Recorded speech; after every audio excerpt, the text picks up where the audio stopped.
jaalala ilma namaa tana akkaataa sadiitti ilaalean waan hubadheerra. Namni waa sadiif si jaallata.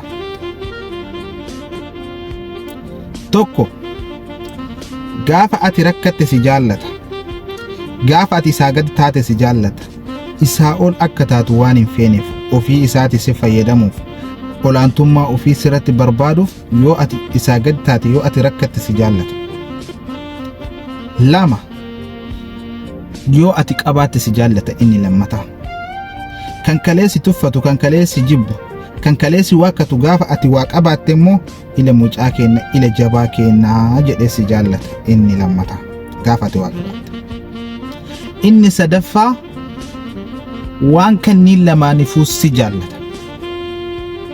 Inni sadaffaa ati dhabdus ati qabaattus inni akkuma duraanii sani si jaallata. Gaafa ati rakkattes nama kiyya jedhee si jaallata.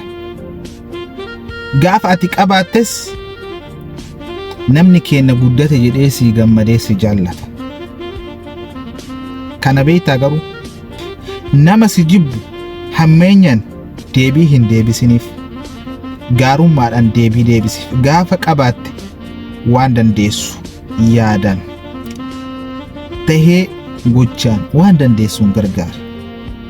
Isa immoo gaafa ati dhabdeef gaafa rakkatte si jaallatu waa hundaan bira dhaabbadhu hamma humna keetiitti jechuudha. Inni sunuu nama muraasa namni akkasii si jaallatu. Okaa haadhaaf abbaa, jaalallee gaarii, obboleessa gaarii, hiriyyaa gaarii kanuma warri si jaallatan.